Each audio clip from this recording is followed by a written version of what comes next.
Hello everyone, in today's video we will be seeing the next type of magnetism, that is paramagnetism, and we will see its key features and the difference, how is it different from the diamagnetism, and then we will understand the Langevin's classical theory to find out the paramagnetic susceptibility. So let's just start our topic. So first we will recall the basics.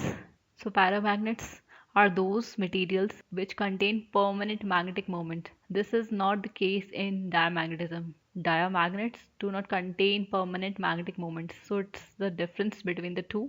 So some of the paramagnets are aluminium, oxygen molecule, and then platinum, and then manganese, Mn.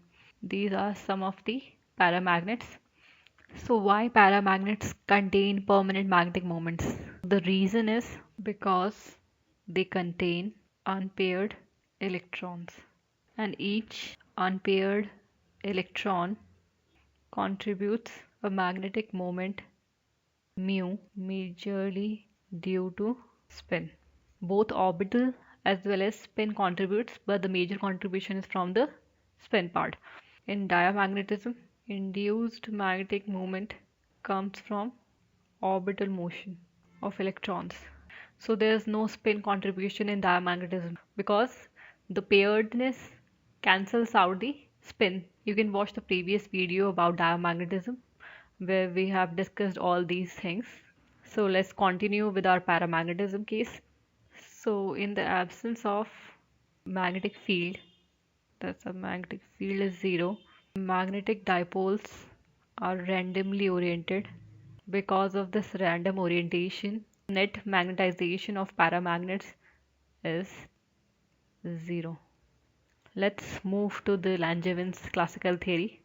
So before going on further, I want to share this place where you can find all the physics resources related to UPSC Physics optional exam. Here you can find the previous year solutions and the notes. So link is in the description below. So you can find there, or you can scan this QR code on our channel page to get to this page. So let's just continue with our topic. So now we will see how paramagnets behave when magnetic field is not equal to zero. So we have a non-zero magnetic field. We will understand this behavior through Langevin's classical theory. So let's just consider a paramagnetic solid containing n atoms per unit volume. We know paramagnetic material have unpaired electrons, so each atom containing unpaired electron has a permanent magnetic moment, and we are assuming the mutual interaction between the dipoles is negligible. So now let's apply the magnetic field. So in the presence of magnetic field, and let's say we are applying the magnetic field along z-axis. So we have a magnetic field along z. This is our magnetic moment, which is making an angle of theta with the magnetic field. So for our dipole mu, making an angle theta with the field. So the energy is given by minus mu dot b. So we can write this as mu b cos theta. Now we are using classical Maxwell-Boltzmann distribution for n dipoles.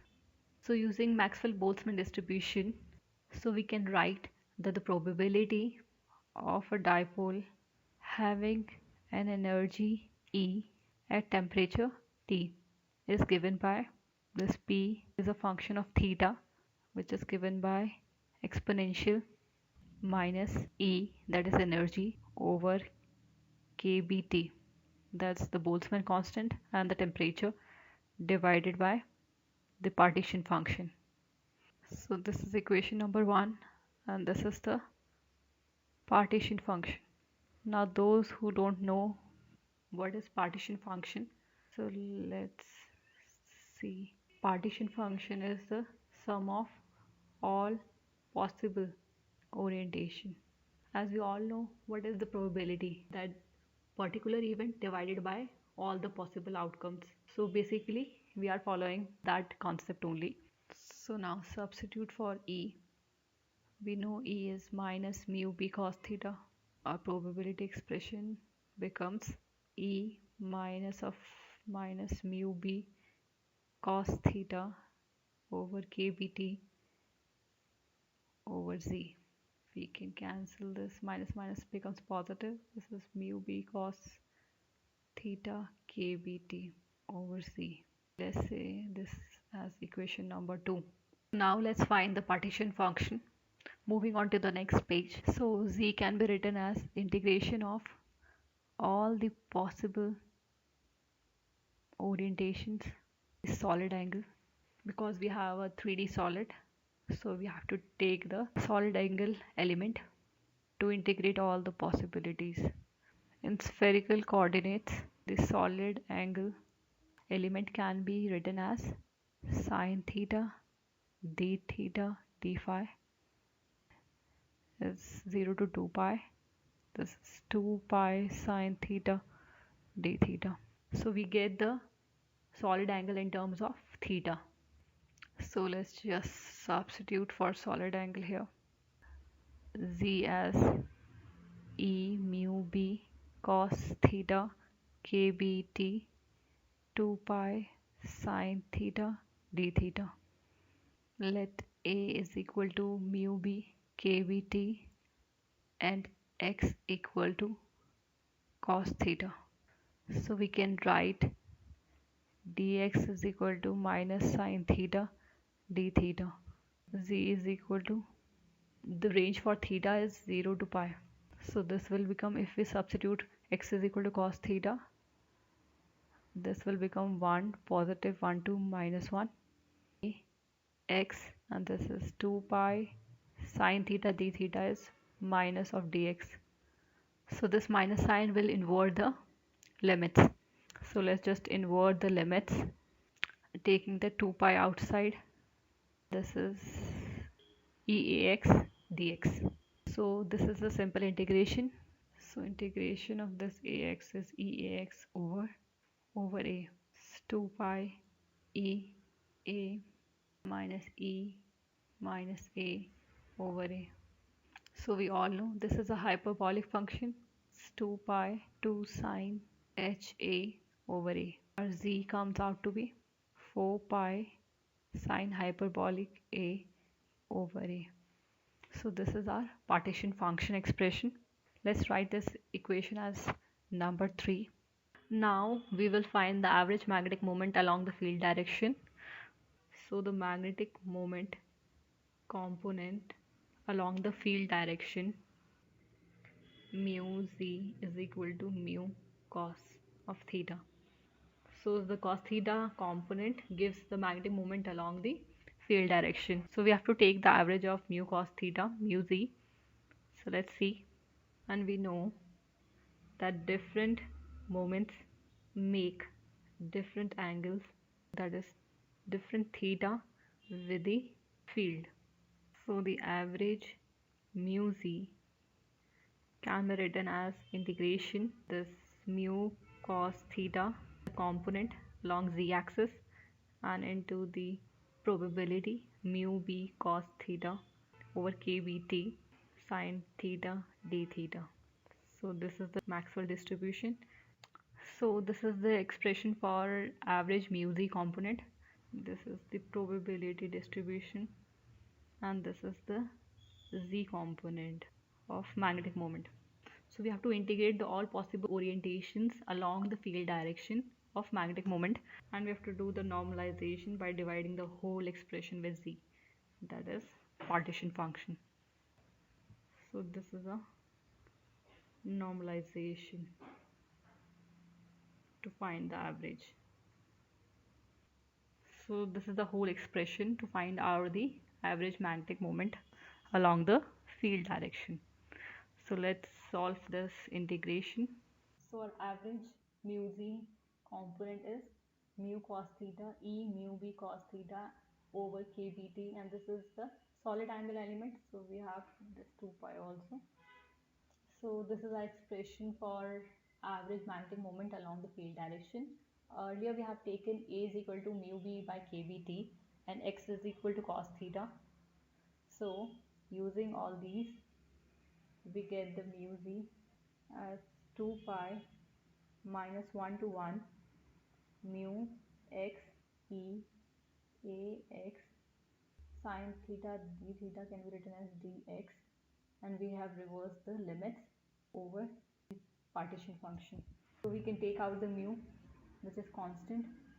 So this 2 pi mu over z minus 1 to 1 x e a x dx. So we have to find out this integration. Now using integration by parts, so let's integrate this. So we will get x e a x over a limits minus 1 to 1 minus integration of e a x over a, this is 1, and dx minus 1 to 1. So moving to next page. So let's solve this, putting the limits.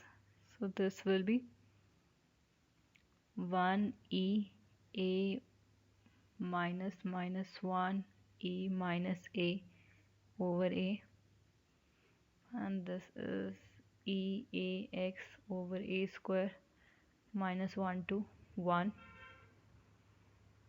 So this will become e a plus e minus a over a, and this is e a minus e minus a over a square whole bracket. So we can write this in the form of hyperbolic function. This is twice cos hyperbolic a over a minus twice sine hyperbolic a over a square. Take out the common 2 over a, and this is cos hyperbolic a minus sine hyperbolic a over a. So let's say this as integral I. We have found out the integral I. So let's just substitute in the expression. So let's put all these expression. So that's 2 pi mu 2 over a cos h a sine hyperbolic a over a, and what is our partition function? So this is our partition function, 4 pi sine h a over a. So let's just substitute there, 4 pi sine hyperbolic a over a. So we can cancel this a and a, this 2 pi and 2, 4 pi. So we will be dividing this expression with sine hyperbolic. So this cos over sine is cot hyperbolic a, and this is sine over sine cancels out. So we are left with 1 over a. So let's define the Langevin's function. So LA is equal to, this is the Langevin's function, which is cot hyperbolic a 1 over a. So we can write this average magnetic moment along the field direction in the form of Langevin's function mu LA. So this is the average value in terms of Langevin function. Now we have to find out the magnetization. So magnetization is the magnetic moment per unit volume, and we know this is the average magnetic moment for an atom, and we know we have n atoms per unit volume. So we have to multiply this mu z with n in order to get the magnetization. Magnetization is equal to n times mu z. So this is n mu LA. So let's move to the next page. So let's take the cases now. So first case, we have weak magnetic field and high temperature. That means our A, that is mu B over KBT, will be very less than 1. So our Langevin function behaves like, so our Langevin function is cot H A minus 1 over A. So we have to use the Taylor series expansion for cot hyperbolic function for a very less than 1. This expansion is 1 over a plus a over 3 minus a cubed by 45. This is so on. Our a is very small, so we can neglect the higher order terms. So we will be approximating this chord hyperbolic function as 1 over a plus a over 3. The net magnetization, so for a very less than 1, this magnetization expression will become, this chord h can be written as 1 over a plus a over 3 minus 1 over a. So we can cancel this. So we are left with n mu a over 3. So putting the value for a, that is mu b kbt, so our magnetization is n mu square b over 3 kbt. And now we have to find out the susceptibility. So our susceptibility is given by, is the ratio of magnetization of magnetic field equal to n mu square 3 kbt. So this expression n mu square 3 kbt gives us the popular Curie's law, where the Curie constant is equal to n mu square 3 kb. So the susceptibility is C over T. In this case, as you know, we are applying the weak magnetic field and having a high temperature. That means our thermal agitation dominates magnetic alignment. We know this constant is positive C. Three important points to note about the paramagnetic susceptibility is its value is small and it is positive also. And third, it has inverse temperature dependence. So we are taking next case. So in this case we are taking high magnetic field and low temperature. That means our A, which is mu b over kbt, will be very larger than 1. So let's see how our chord hyperbolic function behaves.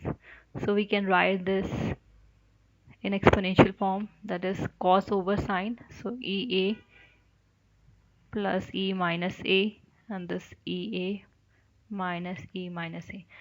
So for A very greater than 1, exponential minus A will be tending to 0.